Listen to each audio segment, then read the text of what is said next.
Слава Украине, привет всем от Полонского. Ребята, еще к теме переговоров. Очень важная тема, и тут развитие событий, важные и не очень важные новости. Ну, сначала не очень важные, хотя, ну, как сказать.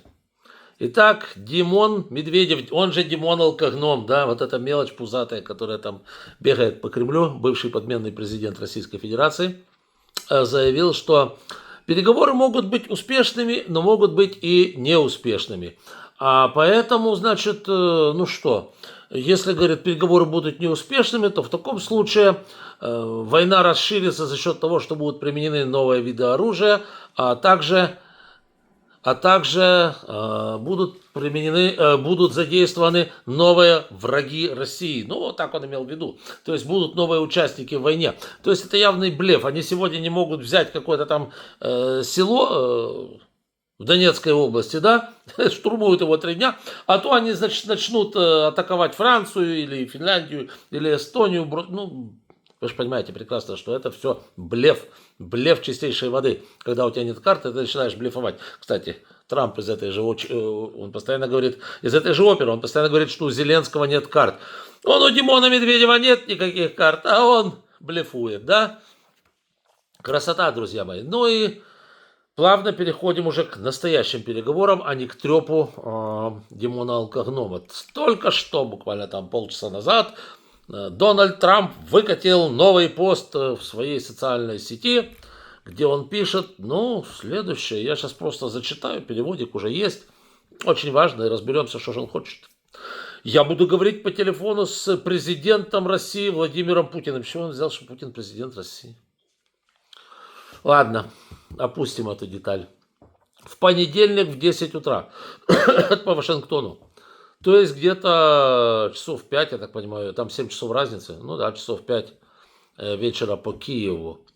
Темой разговора станут прекращение бойни, которая уносит в среднем 5000 жизней российских и украинских солдат в неделю. И вопросы торговли.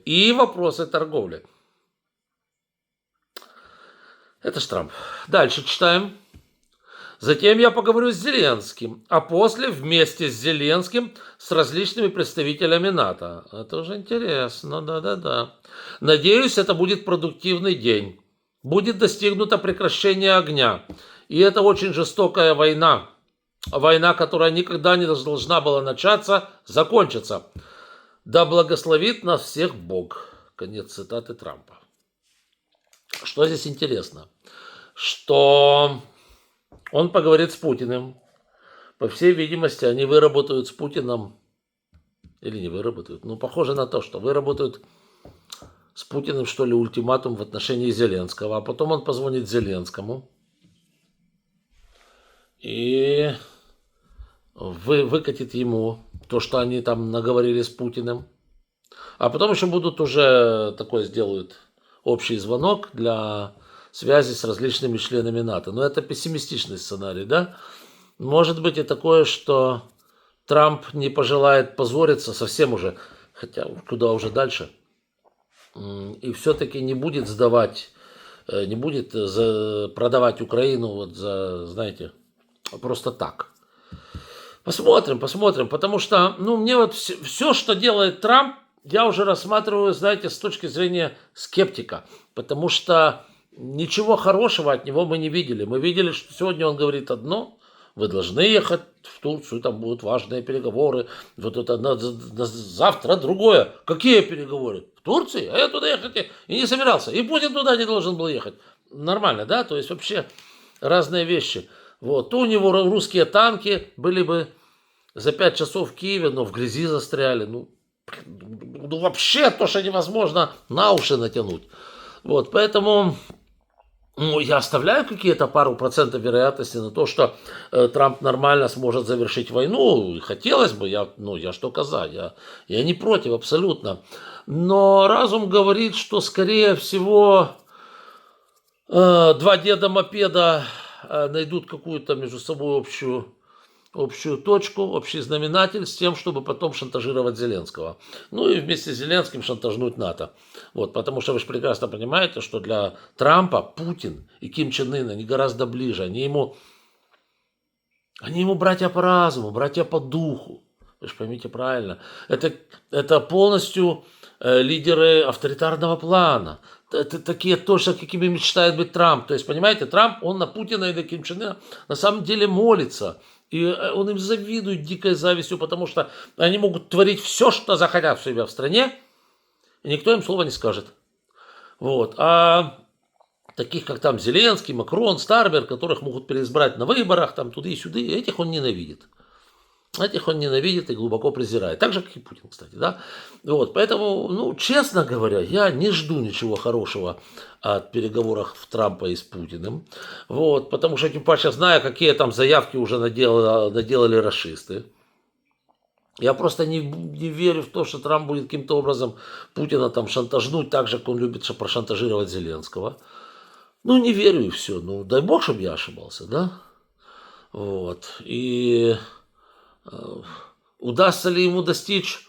Хотя, с другой стороны, смотрите, если разговор Трамп сразу поставит только о прекращении огня, то есть, чтобы набить себе баллов, да, без обсуждения каких-либо сторонних вопросов, то тогда все может быть.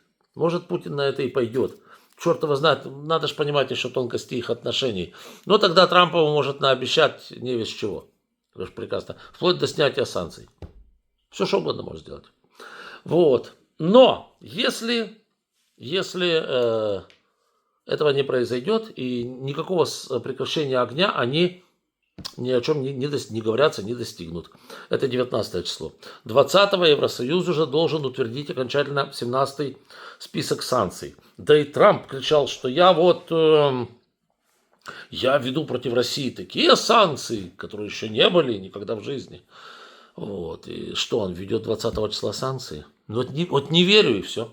Не верю я в это. Вот. Хотя логика говорит о том, что если нет перемирия, на тебе санкции. Скорее всего, если он не добьется никакого перемирия с Путиным, он начнет жать Зеленского, будет просто жать Зеленского и по-черному будет шантажировать его всем чем угодно, будет шантажировать членов НАТО. Вот. А Путин будет хороший, скажет с Путиным, он не сделает санкции, он скажет, да, вот мы с Путиным еще раз поговорим, моя душа, мое сердце летит к Путину, это же посмотрите, какой замечательный человек, это же просто, ну, светоч, да, ну как же против него санкции вводить, он же памятник, ну что. Вот так мне это все видится, да, то есть, что вам сказать, ну, не верю я ни во что хорошее, когда звонит вот такой вот персонаж, как Трамп, другому персонажу, кровавому маньяку Путину. Вот не верю я ни во что хорошее. Хотя хотелось бы, чтобы, да, завтра Трамп позвонил, сказал, ну все, вот договорились, по крайней мере, прекратить войну. И еще один момент, да, я же закашлялся, потому что, видите, не верю. Да, еще один момент очень интересный, это... Исполнилось сегодня, если я так не ошибаюсь, 15 лет с момента, когда, значит, Витек Янукович получил венком в Парке Славы по башке. Если кто забыл это видео, я его прицеплю на телеграм-канале. Красивое видео, кстати, да. Греет душу и вообще замечательно. Так, знаете, сердце радуется. Вспомнишь, как Витек ходил, как его веником огрело. Да, это, конечно, дорогого стоит.